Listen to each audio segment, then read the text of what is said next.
La cobertura de varios hechos relevantes del continente y el mundo hacen de Telesur un multimedio que se ha ganado su lugar y reconocimiento. Sin duda, gracias a todos los que laboran en él.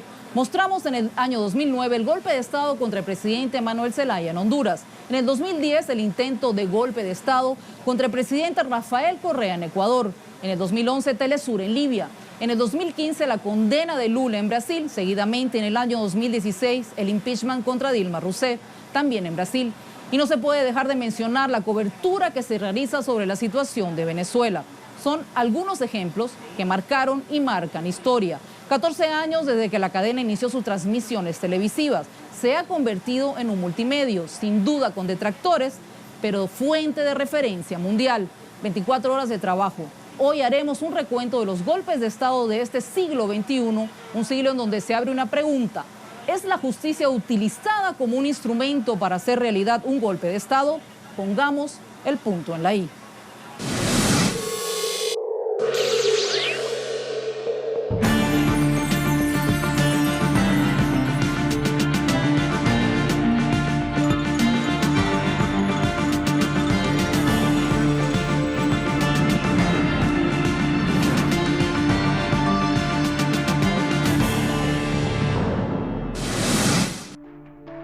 En horas de la madrugada del domingo 28 de junio de 2009, militares fuertemente armados penetraron por la fuerza en la residencia del presidente de Honduras, Manuel Zelaya.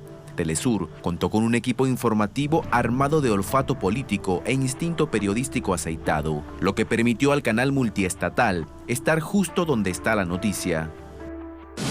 Estamos subiendo en estos momentos a la habitación para mostrarles a ustedes, pues, ¿de qué manera fue violentado su residencia?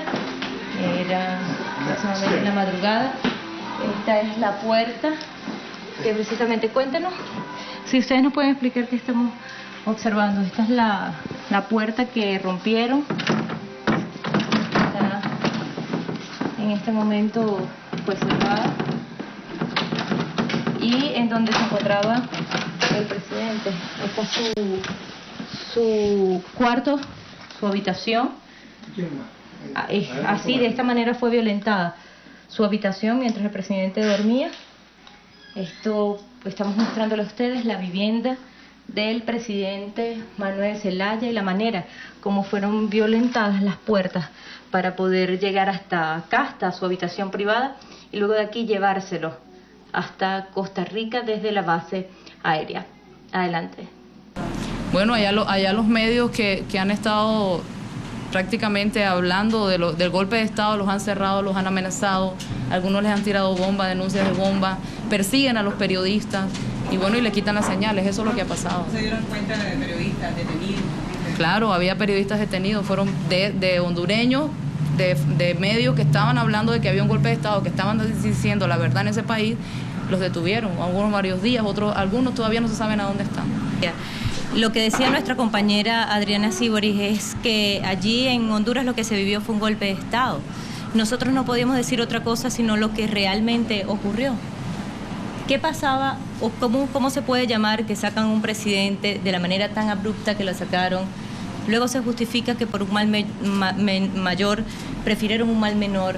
La comunidad internacional critica esta situación, la señala directamente. Eso es un golpe de Estado. Ustedes, colegas periodistas, ¿cómo lo llamarían? En plena ejecución del plan golpista se inició una represión feroz contra miles de manifestantes en la capital Tegucigalpa y se instaló en el poder un gobierno de facto, encabezado por Roberto Micheletti, quien decretó un toque de queda durante 48 horas, con posibilidad de ampliación. Mientras se sucedían las protestas, se prohibieron las transmisiones de cadenas internacionales dentro de Honduras. En ese momento muchos decían sentir temor al regreso de la década de los 70, cuando los golpes de Estado instauraban cruentas dictaduras en países del continente. De esa época, por ejemplo, queda la Argentina, que todavía busca sus 30.000 desaparecidos. Sorprendía que en el país centroamericano la democracia que tanto costó se partía en pedazos. ¿Cómo dejar de contar lo que estaba ocurriendo en Honduras? A eso esta hora de la noche, en vivo desde el sur, hacemos contacto con Nicaragua para hablar con el presidente constitucional de Honduras, Manuel Zelaya. Presidente, muy buenas noches. Muchas gracias por atender esta invitación de Telesur. Un gusto de saludarle. Presidente, inicialmente queremos su reacción a esta propuesta del Acuerdo de San José, dada a conocer hace algunos minutos por el presidente de Costa Rica, Óscar Arias. Sí, muy buenas noches. Gracias por estar pendiente de estos inmensos problemas que está sufriendo nuestro pueblo, el pueblo hondureño, con quien me hago solidario y reconozco realmente el esfuerzo inmenso, el esfuerzo heroico que está haciendo por resistir y por oponerse a esta humillación que está sintiendo el pueblo al querer cambiar pues un sistema que ya teníamos 30 años de tenerlo, en el sentido de que es el pueblo el que elige presidentes en nuestro país. El golpe de Estado en Honduras se consumó. Todos los responsables están libres y no han recibido ni siquiera una amonestación. Es tan así que el militar que llevó adelante el golpe fue candidato presidencial. La impunidad, la corrupción y la violencia aumentaron tras esa ruptura constitucional.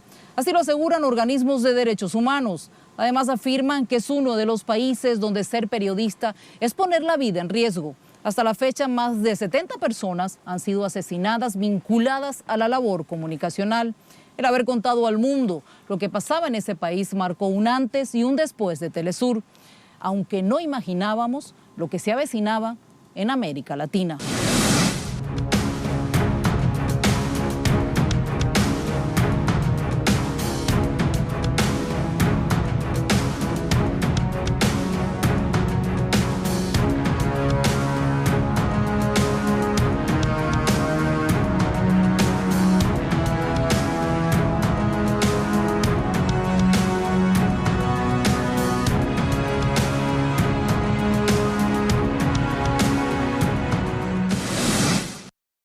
Movimientos sociales, organizaciones no gubernamentales y algunos sectores de la clase política en su país y en América Latina han dicho que se trata de un intento del golpe parlamentario. Más que intento, un golpe, le están diciendo un golpe de Estado express, pues lo han hecho entre noche y madrugada, se han puesto de acuerdo. Nosotros decimos que es incluso anticonstitucional porque no se respeta el debido proceso. Y los que no han deseado que realmente la democracia y la institucionalidad pueda tener fuerza aquí en el país, se han unido hoy las fuerzas más conservadoras del país a pedir el juicio político sin ningún argumento válido para que esto pueda correr. Yo creo que en este momento están llegando los señores cancilleres de UNASUR aquí en Asunción, Paraguay, para tener una conversación con ellos, y realmente extraña a la ciudadanía toda, a la mayoría de los ciudadanos paraguayos. Hoy en este momento hay una gran manifestación frente al Congreso Nacional de movimientos campesinos, estudiantiles, obreras, es decir, la gente que más se ha beneficiado con este gobierno en el sentido de hacer un gobierno sin excluidos, sin exclusión. De Paraguay a Brasil, el expresidente Lula da Silva se le acusa y condena por corrupción. Y aunque existió una exhaustiva investigación, nada se le comprobó. Expertos aseguran que fue toda una jugada para sacarlo del tablero electoral. Y parece que razón había.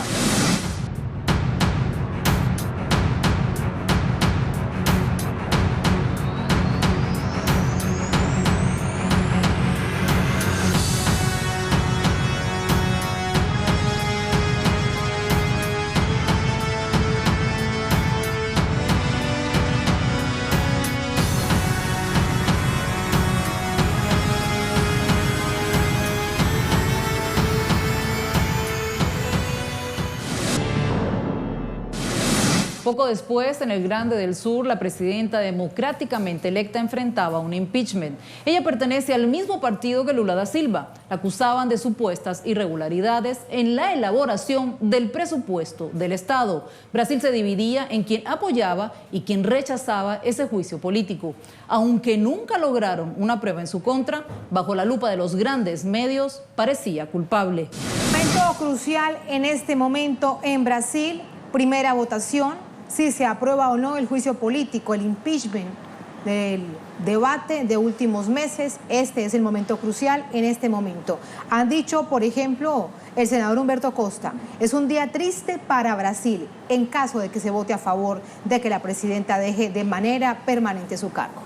En otro contexto, otro de los senadores que se manifiesta contra el impeachment les decía a los senadores que presuntamente van a votar a favor de este juicio político, no se dejen llevar por las promesas de cargos públicos que le hacía el presidente interino Michel Temer. Y en este contexto están ejerciendo su derecho al voto los legisladores si la presidenta Dilma Rousseff cometió o no crimen de responsabilidad fiscal. En otro momento se ejercerá el derecho al sufragio para decidir si la presidenta sería o no inhabilitada para desempeñar cargos públicos por un periodo determinado.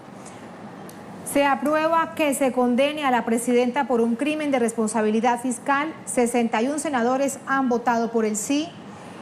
Votarían 20, han votado mejor 20 para mayor claridad, por absolver a la presidenta y que retorne a su cargo como jefa de Estado. En este momento el sí, que requería 54 votos a favor, cuenta con 61 y 0 abstenciones. Es la decisión de este grupo de parlamentarios. Fíjense ustedes allí las imágenes en vivo y en directo para este día crucial para la historia, para la democracia golpeada de esta nación suramericana. Estoy siendo víctima de un proceso suspensão do meu mandato, de destitución de mi mandato, de condena a la mayor pena política que una persona puede tener en Brasil por 3 decretos y el plan Zafra, en el que además no participé, y 3 decretos que fueron sistemáticamente hechos. Lo que yo quiero decirles es sobre hablarles sobre la fragilidad de la acusación. El inicio de un proceso de judicialización de la política a nivel regional. Lo que no podía deponerse por las armas se hizo por la vía de la trampa judicial con ayuda de las redes sociales. Así lo recalcan los investigadores en política internacional.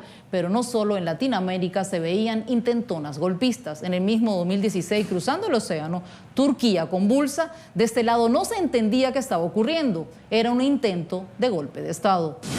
La acción que se cobró la vida de cerca de 200 personas dejó 1.440 heridos. Según el primer ministro, fueron detenidos 2.839 militares. Entre ellos se encuentran oficiales de alto rango, como por ejemplo 4 generales. Además, Yildirim ha indicado que el Consejo Constitucional del país considerará la introducción de la pena capital tras el intento de golpe, aunque el gobierno asegura que tiene el control de la situación, todavía persisten algunos focos de resistencia. Telesur no dejó de divulgar ningún hecho relevante en estos años. La multiestatal con sede en Venezuela y conformada en sus inicios por varios países de América Latina, entre ellos Ecuador, Cuba, Nicaragua, Bolivia y Argentina, se posicionó en el mundo. Aunque apenas ganó las elecciones Mauricio Macri en Argentina, una de sus primeras acciones fue anunciar su salida del multimedio y retirarla de la televisión abierta digital. Están preocupados por nada distinto, sino a ver cómo saquean los recursos de todas estas naciones, de todas estas regiones. Y por ello, para ellos es un estorbo total Telesur. Porque muestra cómo fue el proceso de impeachment contra Dilma. Porque muestran las movilizaciones en la calle a pesar de que hayan cortado el canal aquí.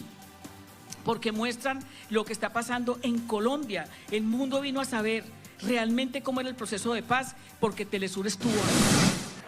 Pese al rechazo político de quienes lo adversan, fuera y dentro de Venezuela, Telesur narra cada país del continente desde su visión latinoamericana. Y así lo hace en Venezuela. ¿Qué estamos contando de Venezuela? ¿Cuál es el esfuerzo que hacemos para contar una complejidad? Como ningún otro país, es un país de blancos y de negros, es un país de matices, es un país de colores, y nosotros nos debemos exigir, cada uno en su propio equipo de trabajo, pero también empezar a generar líneas de acción, líneas de trabajo conjunto para que entre todos verdaderamente hagamos un compromiso por Venezuela, que no es un compromiso ni por usted ni por su gobierno, sino un compromiso por el país. La gente de Venezuela lo merece, la gente de Venezuela lo necesita. La disputa y el mensaje único que desde aquí se cuenta hacia el mundo, le está haciendo un daño al país, pero lo peor de todo es que no refleja el hermoso país que ustedes tienen y en el que yo me siento muy honrada de vivir. La seguridad está custodiando acá esta zona y precisamente estamos observando cómo personas que están del otro lado quieren pasar justo a la línea fronteriza cuando ha sido cerrado de manera total y temporalmente por el gobierno de Venezuela. Pero es importante detallar que fue el gobierno de Colombia a las 5 de la tarde aproximadamente que emitió un comunicado diciendo en este sentido.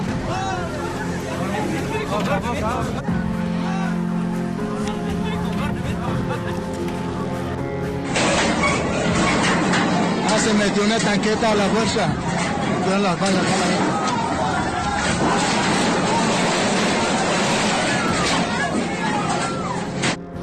En su narices. Nosotros vamos a defender la soberanía de nuestro país. Ténganlo claro. ¡Leales siempre!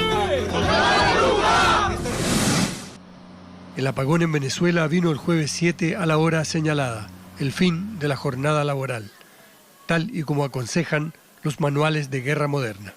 El verbo bélico en boga en Venezuela hoy se llama exacerbar, agudizar todos los problemas, hasta que la desesperación quiebre la voluntad y la esperanza. Nada más adecuado para ese fin que cerrarles a estas personas el metro, oscurecer las calles, hacerlos caminar por horas, generar angustia y miedo.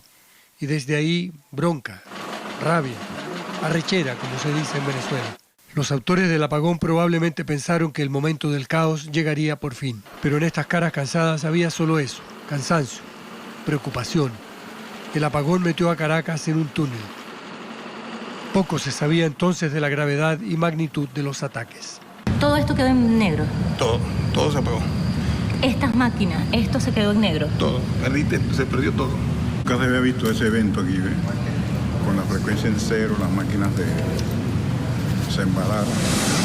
El 30 de abril de 2019, una vez más Telesur desplegó varios equipos por Caracas para relatar los hechos tal y como eran, y se logró desmentir la magnitud de un intento de golpe de Estado y una sublevación militar ya magnificada de forma masiva vía redes sociales. Otro caso de fake news. En las calles está ya Madeleine García, que así como todo este equipo de trabajo que ha llegado hasta la planta de Telesur en Caracas, ha llegado con transporte público, Madeleine también está en las calles moviéndose a esta hora para chequear cómo va todo. Así que Madeleine, cuando quieras, bienvenida. Hola Marcela, bueno, te comento cuál es la situación. Hemos recorrido desde la sede del canal hasta Altamira y la gente en los alrededores está, normal, vemos los carros pasar, solo está el foco en el distribuidor Altamira, que es el bastión que siempre ha tenido la oposición venezolana y que justo el distribuidor Altamira está frente a la base aérea La Carlota, que durante las guarimbas del año 2017 trataron de entrar, tumbaron la cerca. Han dicho los opositores que tienen rodeada La Carlota y que La Carlota además está tomada. La Carlota no está tomada, acá vemos, porque me encuentro aquí adentro, el despliegue militar resguardando esta base militar. Hay mucho gas lacrimógeno que estamos viendo en este momento desde el distribuidor Altamira y vemos un despliegue desde acá adentro de esta base militar La Carlota. En estos casos la cobertura es permanente, sin tregua, minuto a minuto. Las Fuerzas Armadas de Venezuela neutralizaron el golpe de Estado promovido por la ultraderecha del país contra el presidente de esta nación, Nicolás Maduro. Más temprano, nuestra compañera Madeleine García nos ampliaba esta información. Vamos a escuchar el reporte. Cuando es la 1:50 de la tarde, queremos contar cómo está la situación aquí en la base militar La Carlota. Así quedó la cerca que fue tumbada por los opositores que ya no se encuentran en este lugar, ya se retiraron, no hay bombas molotov, no hay piedras, pero así quedó la cerca y está resguardada ahorita por la Guardia Nacional. Las bombas molotov lograron alcanzar justo esta parte de la infraestructura, quemando o alcanzando las llamas, una motocicleta y también un vehículo que está allí completamente quemado. Del otro lado, podemos contarles que el comandante que estaba dirigiendo la operación dialogó con los opositores y les hizo reflexionar que es una base militar que tiene medidas especiales de seguridad y que debían retirarse. Una vez llega la calma, la cobertura no termina. El hecho noticioso y coyuntural, el último minuto, cede su espacio a un análisis a profundidad. Es allí donde los programas informativos y de opinión permiten relevar el contraste de los múltiples matices en cada suceso. Ha sido un recuento por parte de los 14 años de Telesur. Tras este recorrido se puede concluir que ha cambiado la manera de dar golpes de Estado en el mundo. Pero el fin último sigue siendo derrocar gobiernos, no importa cómo, por cualquier vía, incluso aparentando ser institucional. Así pusimos el punto en la I. Te digo del principio, la primera vez que pusimos la señal de Telesur en la casa, eso fue, gritábamos de alegría, de emoción. Y después, desde ese momento, claro, me ha servido mucho para informarme de las noticias, lo mismo aquí en África, Medio Oriente y América Latina. Importante que tiene Telesur. Joga para América Latina. Para América Latina y para el mundo. ¿No? Un tiempo de eso estaba en París. Hace un tiempo estaba en París y quería saber de las noticias de América Latina y fui cambiando los canales, cambiando. ¿Y dónde encontramos información de América Latina? En Telesur. Y varios otros países del mundo, otros países del mundo en Europa empieza a hablar por Telesur y es Telesur la que tiene una cobertura extraordinaria. Además habla nuestro idioma, habla de las cosas que queremos oír.